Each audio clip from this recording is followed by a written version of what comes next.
আজি আমি আলোচনা কৰিম ধ্বনি, বৰ্ণ আৰু শব্দ, অৰ্থাৎ এই তিনিটা বস্তু ইটোৰ লগত সিটো ৰিলেটেড। প্ৰথমতে আমি ধ্বনি, এই ধ্বনিসমূহৰ পৰা বৰ্ণ আৰু বৰ্ণসমূহৰ পৰা আমি শব্দ গঠন কৰোঁ।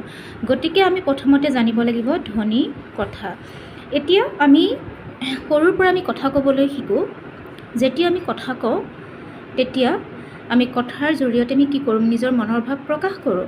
আমি কথা ক'বলৈ যেতিয়া শিকোঁ, আমি অ আ ক খৰ জ্ঞান আমি নোলোৱাকৈ বা ক খ অ আ আমি নিশিকাকৈ নজনাকৈ আমি ধুনীয়াকৈ কথা ক'বলৈ শিকোঁ।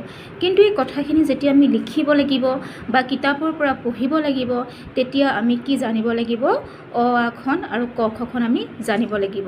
আৰু অ আ ক খখন শিকাৰ পিছতহে আমি শব্দ বা বাক্য আমি পঢ়িব পাৰিম বা লিখিব পাৰিম। এতিয়া আমাৰ ইয়াত কি কৈছে যে আমি যে কথা কওঁ, কথা বতৰা যে কওঁ, আমি মুখেৰে কথা কওঁ, অৰ্থাৎ আমাৰ এইটো বাকযন্ত্ৰ। আমি বাকযন্ত্ৰৰ সহায়ত আমি কথা কওঁ আৰু এই কথাৰ জৰিয়তে আমি নিজৰ মনৰ ভাৱ প্ৰকাশ কৰোঁ। এতিয়া এতিয়া আমি কি জানিব লাগিব, বৰ্ণ জানিব লাগিব। যেনেকৈ অ আ হৰ্ষ ই দীৰ্ঘ ই হৰ্ষ উ দীৰ্ঘ উ ৰি ৰি, তেনেকৈ এইপিনে আৰু আছে এ ঐ ও চাৰিটা আছে। এইপিনে ক খ গ ঘ উঙ, এইখন হৈছে ক ফলা। এনেদৰে প্ৰথম চ দ্বিতীয় চ আহিব বগীয়া ধৰ্ণীয়। এইখিনি মই লিখা নাই, জাষ্ট তোমালোকক বুজাইছোঁ। এইখিনি হৈছে কি, বৰ্ণ। এই দুইখন হৈছে বৰ্ণ। এতিয়া চোৱা, অ আ, এই অ বুলি কওঁতে, আ বুলি কওঁতে আমাৰ যিটো উচ্চাৰণ হৈছে এইটোৱে হৈছে ধ্বনি। ক বুলি কওঁতে আমি মুখেৰে কওঁতে যিটো উচ্চাৰণ হৈছে সেইটোৱে হৈছে ধ্বনি। খ ধ্বনি, গ এইটো ধ্বনি, ঘ ধ্বনি হ'ল।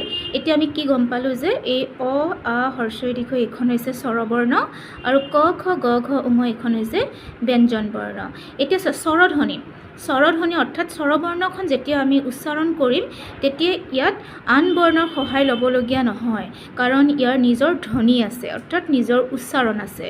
কিন্তু ক খ গ ঘ মাত্ৰ মানে ক ফলা ব্যঞ্জন বৰ্ণখন যেতিয়া আমি উচ্চাৰণ কৰিম তেতিয়া আমি এই অধ্বনিৰ সহায় ল'ব লগা হয়, অৰ্থাৎ অ বৰ্ণ অৰ্থাৎ অধ্বনি সহায় ল'ব লগা হয়। যেনেকৈ ক বুলি কোৱাৰ লগে লগে কি আহি গৈছে, এটা অ আহি গৈছে।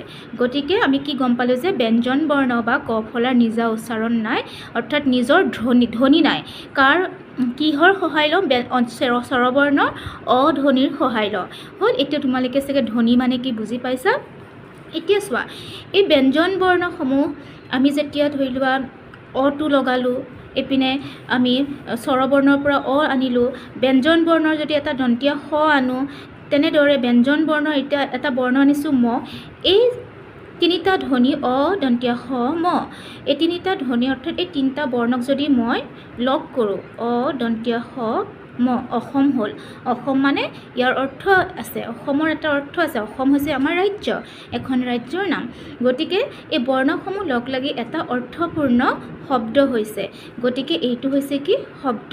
গতিকে আমি বৰ্ণ মানে গম পালোঁ, আমি ধ্বনি মানে গম পালোঁ। এতিয়া হৈছে শব্দ মানে গম পালোঁ যে বৰ্ণৰ অৰ্থপূৰ্ণ সমষ্টিক শব্দ বোলে হ'ল। এতিয়া চোৱা, এতিয়া আমি এই যে শব্দটো লিখিলোঁ, তেনেকৈ মই এটা লিখিছোঁ, চোৱা, ম যোগ আ, এইটো হৈছে বৰ্ণ। মটো বৰ্ণ এটা, আটো এটা বৰ্ণ, অৰ্থাৎ ম এটা ধ্বনি আৰু আ এটা ধ্বনি।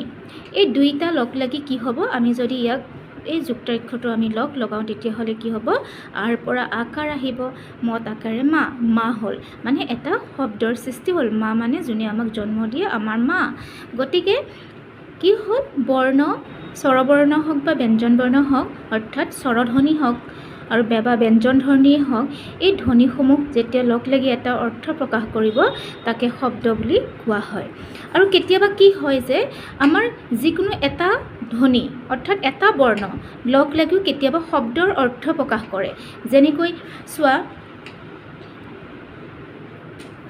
দ দন্তীয়া দ এইটো কি হয় দন্তীয়া দ এতিয়া দন্তীয়া দ বুলি যেতিয়া আমি ক'ম দ মানে কি দ মানে খাল এটা পুখুৰী এটা কথা কৈছোঁ পুখুৰীটো দ মানে দ্বীপ মানে সেই দ আছে বুলি কওঁ তেনেদৰে আৰু এটা চোৱা কটো এটা ছিংগুল ধ্বনি হয় ই এটা শব্দ প্ৰকাশ কৰিছে এনেকৈ কথা